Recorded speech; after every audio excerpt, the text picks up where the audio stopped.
Have you ever wondered about the unsung heroes of history? The ones whose stories aren't always in the headlines, but whose impact was monumental. Today, we're diving deep into the incredible, often overlooked story of how one small West African nation played a massive role in the liberation of an entire continent. This is the story of Liberia, Africa's oldest republic, and its quiet but powerful contribution to the fight for independence. Moors of Africa spent the late 19th and early 20th centuries under European colonial rule. But there were a few exceptions, and Liberia was the most prominent. Founded in 1847 by freed American slaves, it stood as a unique and powerful symbol. At a time when colonial powers were pushing the narrative that Africans were incapable of self-governance, Liberia was living proof that they were wrong. Its very existence was an act of defiance. Imagine being a young nationalist leader in, say, Ghana or Kenya in the 1940s. You look across the continent and see colonial flags everywhere. But then you see Liberia's sovereign, self-governing Black Republic, with its own president, its own flag, and its own seat at the international table. That wasn't just inspiring, it was a blueprint. It showed that African-led nations could exist, thrive, and demand respect on the world stage. This symbolic power cannot be overstated. Fueled the dreams of freedom fighters and gave them a tangible example of the future they were fighting for. Liberia became a beacon of hope. A testament to the idea of African sovereignty, long before the wave of independence swept the continent. But Liberia's contribution went far beyond just being a symbol. They were active players on the global stage, using their unique position to advocate for their fellow Africans. As one of the very few independent African nations, Liberia was a founding member of both the League of Nations after World War I and the United Nations after World War II. Think about what that meant. While other African territories were represented by their colonial rulers, Liberia had its own voice. And they used it. Time and time again, Liberian diplomats stood up in international forums to condemn colonialism. They were particularly vocal against the brutal apartheid regime in South Africa, pushing for resolutions and sanctions. They constantly championed the principle of self-determination, the idea that all people have the right to choose their own government. This was crucial. By bringing the fight for African independence to the world's most important diplomatic arenas, Liberia helped internationalize the struggle.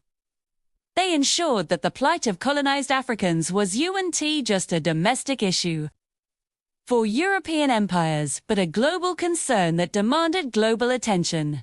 They were, in many ways, the diplomatic voice for a voiceless continent. Beyond the halls of the UN, Liberia was a key architect of African unity. The idea of Pan-Africanism, the belief that people of African descent have a shared destiny and should work together, was gaining momentum. Liberia was right at the heart of this movement. Leaders like President William V. Tubman understood that political independence was just the first step.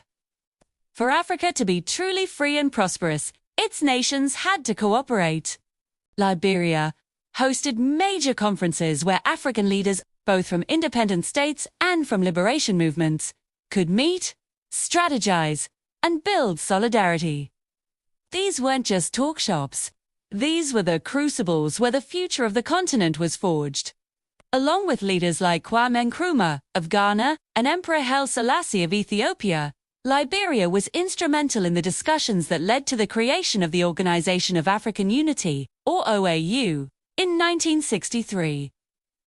The OAU, which is now the African Union, became the continent's primary body for promoting cooperation, mediating conflicts, and finishing the fight against colonialism.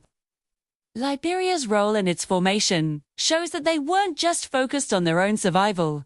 They were invested in the collective success and liberation of all of Africa. Now, you might be thinking, what about practical support?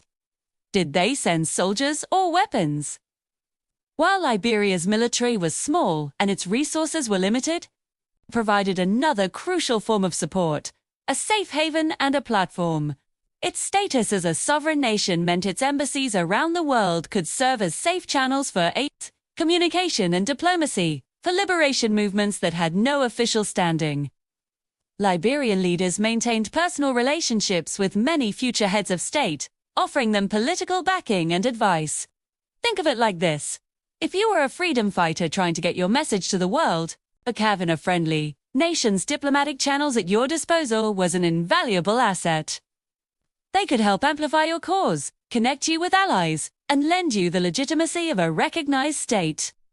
So while Liberia wasn't a military powerhouse in the struggle, its political and diplomatic support provided a critical lifeline for many movements across West Africa and beyond, helping them gain momentum and international recognition. Liberia's influence also rippled out across the Atlantic, connecting the struggle for African independence with the global Black freedom struggle. The very story of Liberia's founding resonated deeply with Pan-African thinkers in the diaspora, like W.E.B. Du Bois and Marcus Garvey. For them, Liberia wasn't just an African country. It was part of a larger project of global Black liberation and a powerful counter-narrative. 2 centuries of oppression and imperialism. Du Bois, a giant of the American civil rights movement, saw Liberia as a crucial experiment in Black self-determination. Marcus Garvey, who led the massive Back to Africa movement in the 1920s, looked to Liberia as a potential base for his vision of a strong, unified, and modern African nation. This connection created a powerful feedback loop. The fight for rights in America and the Caribbean was seen as part of the same struggle as the fight for independence in Africa. Liberia stood at the intersection of these movements, a living symbol that linked the destiny of Black people everywhere. It was a physical embodiment of the dream that one day, people of African descent, wherever they were in the world, would be free and self-governing. So, when we piece it all together, what does Liberia's legacy in the fight for African independence look like? It wasn't a story of grand armies or revolutionary battles. Instead, it was a story of quiet strength, strategic diplomacy, and unwavering symbolism. Liberia's greatest contribution was proving that African sovereignty was not just a dream, but a reality. They held the line. They kept the flame of self-rule burning during the darkest days of colonialism, providing a beacon for others to follow. They used their unique position on the world stage to advocate for their brothers and sisters across the continent. They helped build the very institutions, like the African Union, that would define post-colonial Africa. And they inspired a global movement for Black liberation. It's a powerful reminder that influence isn't always about might. Sometimes, the most powerful thing you can be is a symbol of what's possible. Liberia showed the world that an African republic could stand tall, and in doing so, they helped pave the way for the freedom of an entire continent. Thank you so much for watching and exploring this incredible piece of history with me. If you found this story as inspiring as I do, make sure to hit that like button and subscribe for more deep dives into the stories that shaped our world. Let me know in the comments what other unsung historical moments you'd like to see covered. See you in the next video.